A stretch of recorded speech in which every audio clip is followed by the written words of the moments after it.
Good evening friends, welcome back to my channel. आज के video में हम क्लास 11th का बायोलॉजी का चैप्टर करने वाले हैं, neural control and coordination. 21 chapter है और ये हमारा बायोलॉजी एमसीक्यूज़ का 21 ही लेक्चर है। इससे पहले हम 20 लेक्चर ले चुके हैं एमसीक्यू फॉर्मेट में। अगर आपने नहीं देखे तो ऊपर आई बटन में यहाँ पर देखिएगा। तो एमसीक्यू फॉर्मेट में ये हमारा जो है न्यूरल कंट्रोल एंड कोऑर्डिनेशन का पहला लेक्चर है। यहाँ पर हम आपको बताएंगे कि कैसे जो है न्यूरल कंट्रोल होता है, कैसे कोऑर्डिनेट करता है ब्रेन आपका। ठीक है, तो मेरा नाम है शुभम शर्मा, मैं आपके लिए लेक्चर सीरीज लेकर आ रहा हूँ बायोलॉजी की। तो देखिए यहाँ पर डाउनलोड कीजिए सबसे पहले जीके ट्रिक ऐप को हमारी। ठीक है, लिंक उसका डिस्क्रिप्शन बॉक्स में दिया हुआ है मैंने यहाँ पे आपको। ठीक है, तो 1 मई को जो है 2021 को मेरे साथ जो है आपने 3 बजे और 4 बजे जो है 3 बजे के और 4 बजे के बीच में जो है मेरे पास साथ जो है 1 मई को लाइव जुड़ना है इस जीके ट्रिक ऐप के अंदर। ठीक है, बैच में एक स्टार्ट करने की कोशिश कर रहा हूँ। ठीक है, बैच में एक स्टार्ट करने की कोशिश कर रहा हूँ। आशा करता हूँ कि आपको मेरा बायोलॉजी का बैच जो है वो पसंद आएगा। ठीक है, तो बैच के लिए अगर आपने वीडियो नहीं देखी है पहले कैसे एनरोल करना है तो आप यहाँ पर आई बटन में ऊपर देखिएगा उसका। ठीक है, और यहाँ पर आपको जो है नोट्स भी मिलेंगे, HP टेट TST आर्ट्स के नोट्स, CTET के साइकोलॉजी के नोट्स, टेट मेडिकल और TST मेडिकल के क्वेश्चन पेपर्स आपको मिलेंगे यहाँ पे। तो ये 30 रुपीज़ के हैं, ये आपके 220 रुपीज़ के हैं, और ये जो साइकोलॉजी है आपकी ये आपके 200 रुपीज़ की है। ठीक है, तो आप ये परचेज़ कर सकते हैं। तो अभी हम बात करते हैं न्यूरल कंट्रोल एंड कोऑर्डिनेशन। देखिए, जो आपका न्यूरल कंट्रोल होता है वो आपका न्यूरॉन से होता है। ठीक है, न्यूरल सिस्टम जो है आपका न्यूरॉन्स होता है। और कोऑर्डिनेशन क्या होता है आपका, कि कोऑर्डिनेशन जो है वो प्रोसेस होती है इंटरेक्ट करने की, एक ऑर्गन के दूसरे ऑर्गन के या फिर किसी भी ऑर्गेनिज्म के साथ इंटरेक्ट करने की कोऑर्डिनेशन प्रोसेस होती है, तो उसको बोलते हैं हम कोऑर्डिनेशन। तो आइए चलते हैं फर्स्ट क्वेश्चन को देखते हैं। Which of the following is the process through which 2 or more organs interact and complement the functions of one another. यहाँ पे पूछा गया है कि कौन सी वो प्रोसेस है इन चारों में से जो ऑर्गन्स 2 और 2 से ज़्यादा ऑर्गन्स के बीच में इंटरेक्शन करती है और उनके फंक्शंस को जो है एक से दूसरे तक जो है पहुंचाती है या कॉम्प्लीमेंट करती है। तो देखिए वो प्रोसेस होती है आपकी कोऑर्डिनेशन। बी ऑप्शन इसका राइट आंसर है। और कोऑर्डिनेशन हमेशा कहाँ से होता है, वहाँ पे ब्रेन भी काम करता है, वहाँ पे स्पाइनल कॉर्ड भी काम करता है, वहाँ पे आपके न्यूरल टिश्यू यानी कि जिसको हम न्यूरॉन्स भी बोलते हैं वो भी आपके काम करते हैं। ठीक है, तो बी ऑप्शन इसका राइट आंसर है। लोकोमोशन आपका मूवमेंट से रिलेटेड है। ठीक है, लोकोमोशन भी तभी ही होता है जब आपका ब्रेन काम करता है। ठीक है, या सेंट्रल नर्वस सिस्टम या फिर पेरिफेरल नर्वस सिस्टम जो है वो आपका काम करता है। ठीक है, और रेस्पिरेशन भी तभी होता है जब आपका ब्रेन या सेंट्रल नर्वस सिस्टम या पेरिफेरल नर्वस सिस्टम यह काम करता है। एसिमिलेशन भी तभी होगा, यानी कि एसिमिलेशन का मतलब क्या है, जितने भी आपने कुछ खाया है, जो भी आपने कुछ खाया है वो अब्जॉर्ब हो रहा है अच्छे से और वो इकट्ठा हो रहा है एक जगह, एसिमिलेट हो रहा है। ठीक है, तो वो आपका कौन कंट्रोल करता है, वो आपका सेंट्रल नर्वस सिस्टम यानी कि ब्रेन ही कंट्रोल करता है सारा। तो कोऑर्डिनेशन क्या है आपका, एक ऑर्गन के दूसरे ऑर्गन के साथ इंटरेक्शन। ठीक है, और उन फंक्शंस को कॉज करना। तो बी ऑप्शन इसका राइट आंसर है। नेक्स्ट क्वेश्चन देते हैं। The endocrine system provides chemicals bye releasing. जो एंडोक्राइन सिस्टम है वो कुछ केमिकल्स को रिलीज़ करता है, किसकी फॉर्म में, वो हार्मोन्स की फॉर्म में जो है वो केमिकल्स को रिलीज़ करता है। तो यानी कि बी ऑप्शन इसका राइट आंसर है। ठीक है, ये आपको याद रखना है। जैसे आपका पैनक्रियाज है ना, पैनक्रियाज क्या रिलीज़ करता है आपका, वो एक तरह से इंसुलिन को रिलीज़ करता है या फिर ग्लूकागोन को रिलीज़ करता है। ठीक है, और या फिर सोमेटोस्टेटिन को रिलीज़ करता है, ये आपको याद रखना है। तो ये सोमेटोस्टेटिन, ग्लूकागोन आपका अल्फ़ा सेल्स पैनक्रियाज के, बीटा सेल्स से आपका इंसुलिन और गामा सेल्स से आपका सोमेटोस्टेटिन। ठीक है, ये आपका पैनक्रियाज जो है ये एक तरह से एंडोक्राइन ग्लैंड नहीं है, ये आपका होलोक्राइन या हेटेरोक्राइन इसको ग्लैंड बोलते हैं, जो एंडोक्राइन का भी काम करता है और एक्सोक्राइन का भी काम करता है। एंडोक्राइन का मतलब क्या है कि डक्टलेस ग्लैंड, और एक्सोक्राइन का काम क्या है कि वो डक्ट वाले ग्लैंड होते हैं।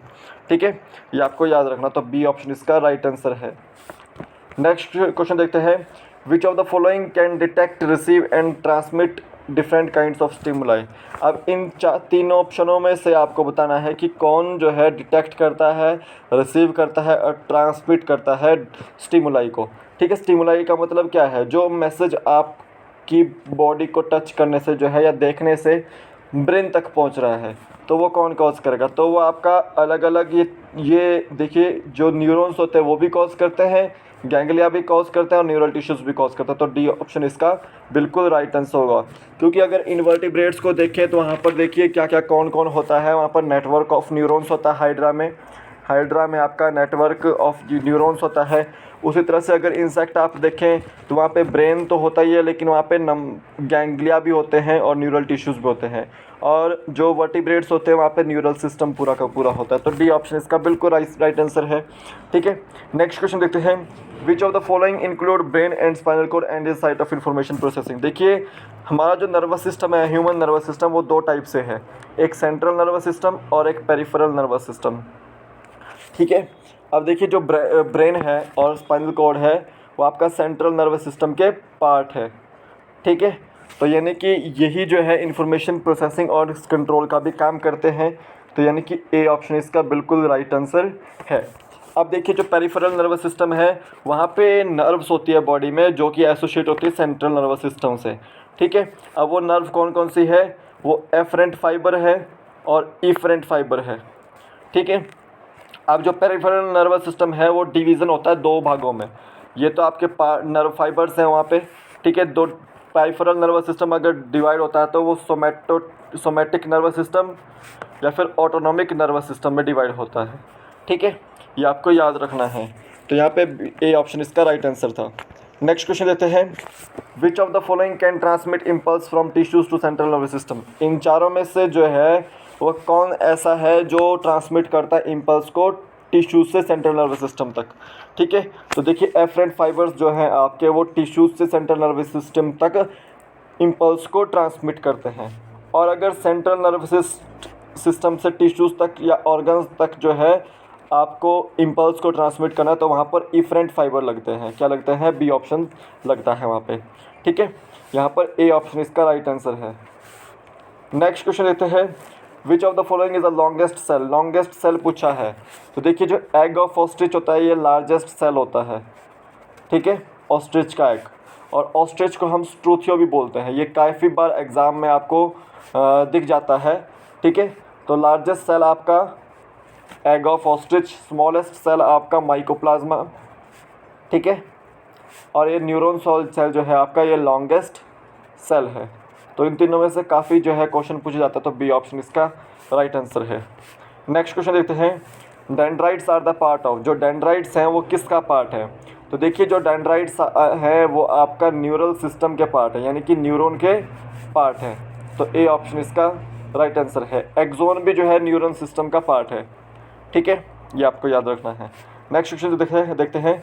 Which of the following is the functional unit of neural system. इनमें से कौन जो है फंक्शनल यूनिट है न्यूरल सिस्टम की? तो देखिए न्यूरॉन जो है आपकी फंक्शनल यूनिट है और ये स्ट्रक्चरल भी यूनिट है। ठीक है, तो डी ऑप्शन इसका बिल्कुल राइट आंसर है। नेक्स्ट क्वेश्चन देते हैं। Brain are protected by. जो ब्रेन है वो आपका किससे प्रोटेक्टेड है? तो आपका वो क्रेनियल बोन से जो है प्रोटेक्टेड होता है। तो ब्रेन जो है कवर होता है क्रेनियम बोन से। तो बी ऑप्शन इसका राइट आंसर है। नेक्स्ट क्वेश्चन देते हैं। Which of the following part of peripheral nervous system release impulse from central nervous system to skeletal muscles. तो देखो यहाँ पर पूछा गया है कि पेरिफेरल नर्वस सिस्टम में कौन जो है वो रिले करता है इम्पल्स को सेंट्रल नर्वस सिस्टम से स्केलेटल मसल्स तक।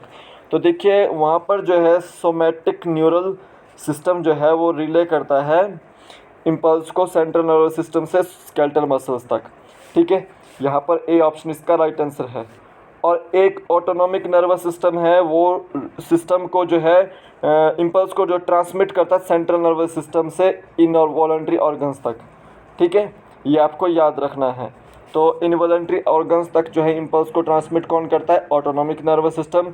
ठीक है, और स्केलेटल मसल्स तक जो है वो आपका रिले करता है इम्पल्सिस को जो है ये आपका सोमैटिक नर्वस सिस्टम। तो ए ऑप्शन इसका बिल्कुल राइट आंसर था।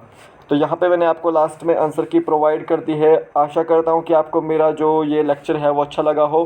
ठीक है, तो आज के वीडियो में बस इतना ही। फिर मिलूँगा एक नए वीडियो के साथ। तब तक के लिए जय हिंद, जय भारत। आपका दिन शुभ हो। 1 मई 2021 को मेरे साथ जो है जीके ट्रिक ऐप के अंदर जो है लाइव जुड़ना ना भूलेगा। लिंक उसका डिस्क्रिप्शन बॉक्स में दिया हुआ है। जय हिंद।